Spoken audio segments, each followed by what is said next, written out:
The coordinated military campaign against Iran, known as Operation Roaring Lion by Israel and Operation Epic Fury by the United States, has entered a critical phase. For Israel, success is defined by the absolute neutralization of Iran's nuclear and conventional capabilities.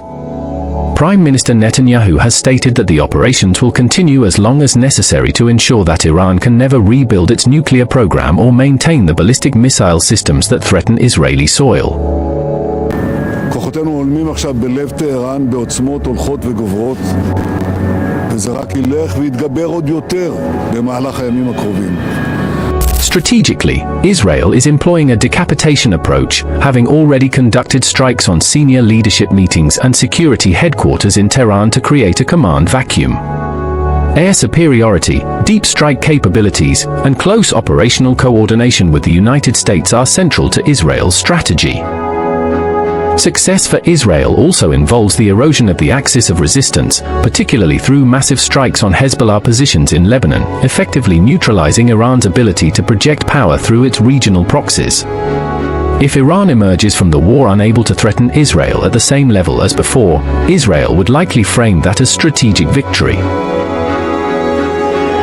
The United States defines success through the lens of capability destruction and regional stability.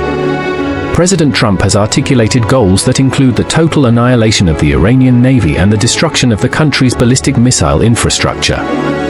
Unlike Israel, the United States must balance military objectives with broader geopolitical concerns, including avoiding a region-wide war and preventing global economic shock.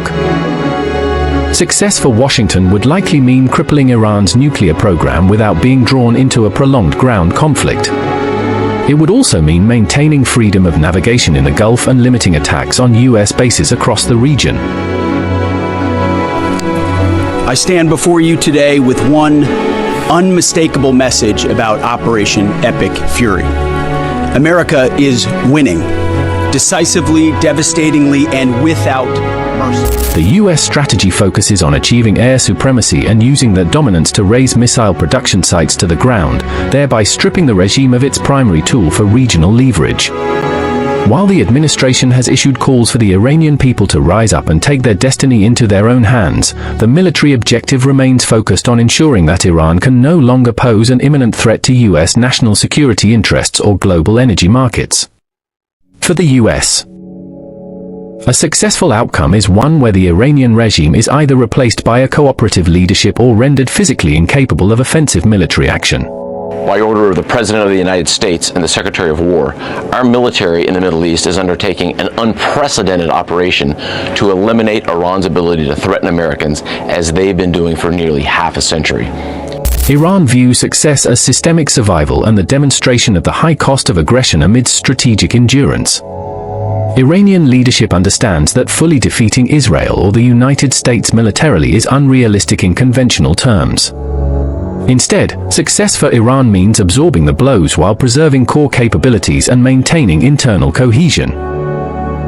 If the government remains intact, the military command structure survives, and key elements of the nuclear program endure in some form, Iran can claim resilience. Every right to defend ourselves. So what we are doing is act of self-defense, which is absolutely legal and legitimate. So, under the banner of Operation True Promise 4, the Iranian strategy relies on making the conflict unbearable for its adversaries and their regional partners. By launching missile and drone barrages at U.S. bases and diplomatic compounds in Gulf states like Kuwait and Saudi Arabia, Iran aims to prove that the U.S. cannot protect its allies. Success for the interim leadership in Tehran is marked by their ability to maintain state functions despite the loss of key figures, including the supreme leader. Iran also utilizes economic warfare as a strategic tool, threatening the closure of the Strait of Hormuz to trigger a global energy crisis. For the Iranian regime, surviving the onslaught while forcing a diplomatic retreat through regional chaos would constitute a significant strategic victory. The metrics of success for each party are currently being tested through intense military engagement. Israel and the US have conducted thousands of strikes targeting everything from air defenses to the NATO nuclear facility, attempting to degrade Iran's capacity to retaliate. Conversely, Iran has continued to fire hundreds of missiles and drones, emphasizing its resilience and its intent to impose costs on any country housing US forces. As the war enters its fifth day, the strategies are shifting from initial strikes to a war of attrition where success is measured not just in destroyed hardware, but in the political endurance of the governments involved.